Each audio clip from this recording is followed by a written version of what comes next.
आनंद आनंद सबका है, आनंद जीव को काल। पूरन परख प्रकाश भव, शरण कबीर दयाल। नमस्कार दोस्तों, मैं अविनाश दास रेशनल कबीर यूट्यूब चैनल में आप सबका हार्दिक स्वागत करता हूं।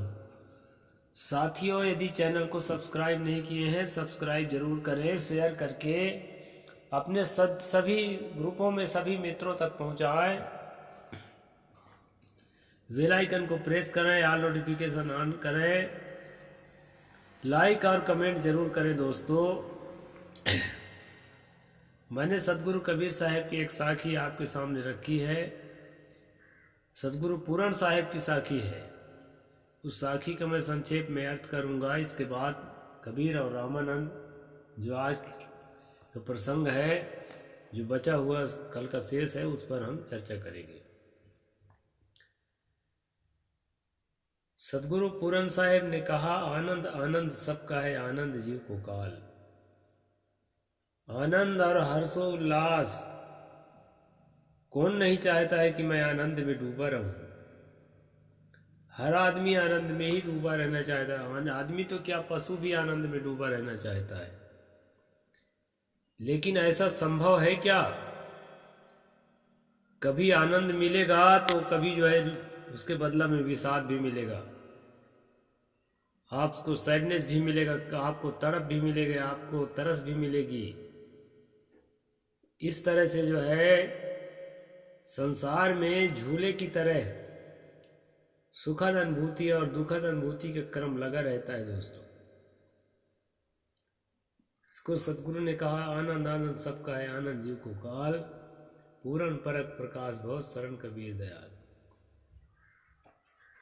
सतगुरु दयावंत सतगुरु कबीर साहब की कृपा से हमें सच का बोध हो गया है।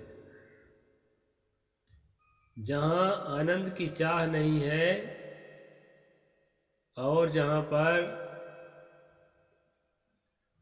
दुखद अनुभूति के लिए रास्ता नहीं जाता है। आनंद की चाह में बहुत ज़्यादा उछलते हैं, बहुत ज़्यादा प्रभावित होते हैं, और वही जो है बिलक बिलक कर रोते हैं। दुखों के दलदल में गिरते हैं। इसलिए साथियों, आनंद की चाह अपने आप में आपको गलत रास्ता में ले जा सकती है। आनंद जीव को काल कहा है। जब पूर्ण प्रकाश होता है, पूर्ण प्रकाश होता है, आत्म अस्तित्व का, स्वसत्ता का, स्वरूप बोध का, सहज अवस्था का जब पूर्ण प्रकाश होता है, शरण कबीर दयाल सतगुरु कबीर साहब के शरण में आने के बाद, तो आदमी जो है दुख सुख से परे स्वसत्ता में, सहज सत्ता में, मध्यस्थ स्थिति में शांत हो जाता है। और यही शांति जो है जीवन के मेडिटेशन करने के बाद जो बात की जो स्थिति है, ये जीवन की जो है परम सिद्धि है। इसके अलावा और कोई रिद्धि सिद्धि महिमा चमत्कार जो बताते फिरते हैं ना, वो साधना के अंग नहीं है। साधना का अंग ये है कि अपने मन को इतना साध ले, ध्यान के द्वारा, साधना के द्वारा, चिंतन के द्वारा, अध्ययन के द्वारा अपने मन को इतना साध ले कि वो मन जो है किसी आनंद के लिए उतावलापन ना हो, मन ना मचले, और जो है कभी दुख का समय आए उस समय भी दुख से प्रभावित ना होकर के, विचलित ना होकर के एक सामान्य सा मन बना रहे, एक आनंदित सा मन बना रहे, एक मध्यम सुखानुभूति बना रहे। तो इस प्रकार से दोस्तों इस पद का अर्थ है। अब हम आगे चलते हैं सतगुरु पूरन साहब के जो लेखन शैली है, उस समय की जो हिंदी है, उसको समझने के लिए। मैं आपको कल बताया था कि हिंदी जो है, प्रांजल हिंदी, आज की हिंदी, ये 100-150 साल के अंदर विकसित हुई है। इसके पहले जो इसकी स्थिति थी वो कुछ और थी, और उसके और पहले कुछ और थी, उसके और पहले कुछ और थी। सतगुरु कबीर साहब के ज़माने में कुछ और थी। अभी हम देखते हैं सतगुरु पूरन साहिब के ज़माने में जो स्थिति रही हिंदी की, उसे हम देखते हैं दोस्तों। यहाँ पर क्या कहते हैं, त्रिजा का टीका लिखते हुए, अरे सो कहाँ गए जो आप ही राम कहाए थे, और राजा दशरथ के घर अवतार लिया था। सो जब तन त्यागा तब कहाँ गए जो जियत ही मुक्त कहाए के 80 पद में समाये थे। सो मरे उपरांत जगत अधिष्ठाता जगत रूप होय के रहे। अरे देख विचार के कि बड़े बड़े सयाने ज्ञानी पुरुष जो भये, सो कहाँ गए सब मर मर के फिर गर्भवास में आए। ये अर्थ यहाँ पर दोस्तों 80 पद की बात आई है। तत्वमसी एक शब्द है, वैदिक शब्द, उपनिषदों के शब्द है। तत्वमसी का मतलब वह तुम स्वयं हो, ऐसा होता है। वह कौन? वह का वाच्यार्थ होता है ईश्वर, तुम का वाच्यार्थ होता है जीव, और 80 का वाच्यार्थ होता है दोनों की एकता, दोनों तीनों की एकता। जगत धन, जीव धन, ईश्वर बराबर ब्रह्म,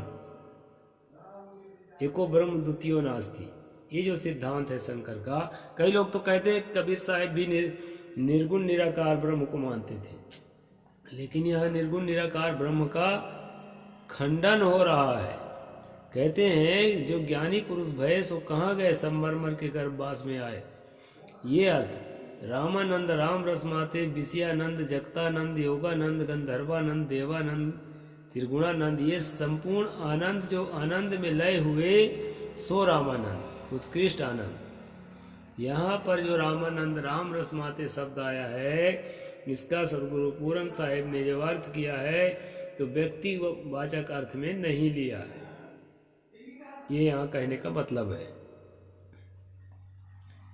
आनंद के रसमाते सब जीव, परंतु ये न जाना कि आनंद मेरे से है और मैं कैसा आनंद होता हूँ। ऐसा तो समझा सो अध्यास बस होए कि नाना दुख भोगते हैं। मैं कहीं थाका, परंतु संसार का धोखा कछु उठता नहीं।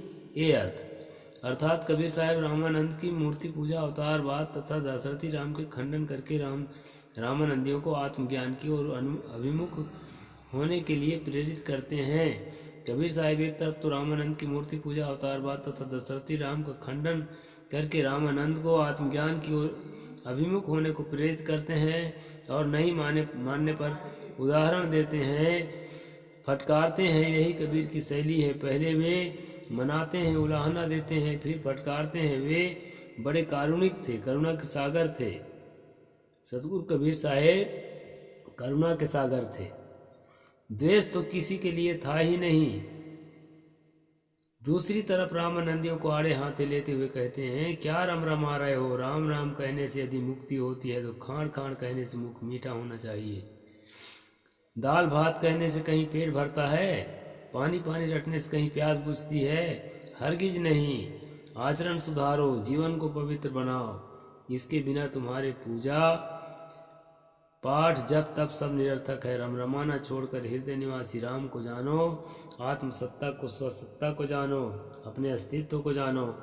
जड़ मूर्ति की पूजा छोड़कर चेतन मूर्ति की पूजा करो। जिंदे की सम्मान, जिंदे की पूजा, जिंदे की आरती, ये कबीर पंथ में चलता है दोस्तों।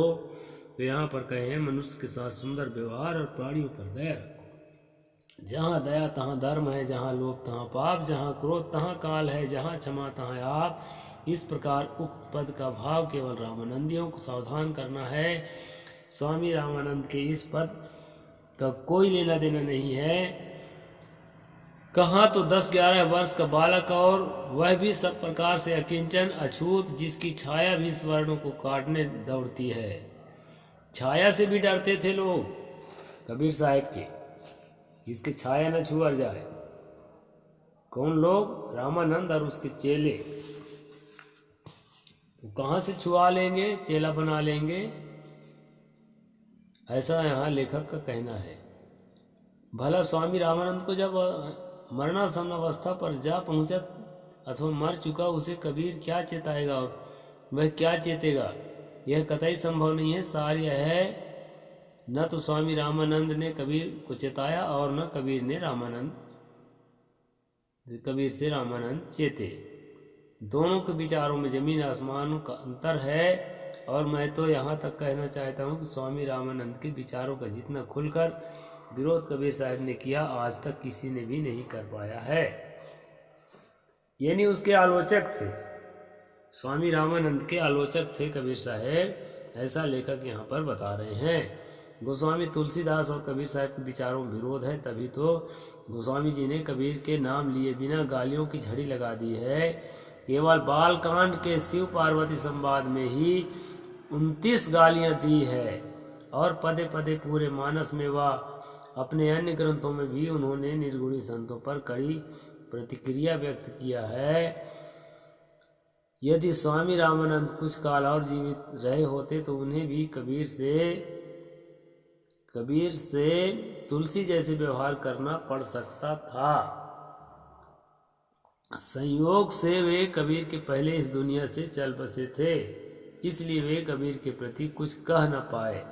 किंतु गोस्वामी जी कबीर साहब के 100 वर्ष बाद हुए, इसलिए उसे कबीर का निर्गुणी संतों को गरियाने का मौका मिल गया। ऐसा होता है, मंच में हमें पहले अवसर दे दिए और बाद में बोलने वाला छीलता रहता है हमारे। अब हम क्या करेंगे? अब अपने जगह से बैठ के थोड़े उसके खिलाफ बोलेंगे, मने मन सोचेंगे कि ये गलत बोल रहा है।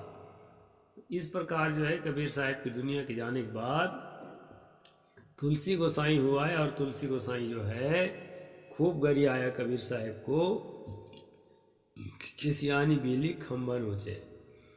तो ये बात, ये अब चैप्टर पूरा होता है दोस्तों। साहेब बंदगी, जय जोहार, जय भीम, जय भारत।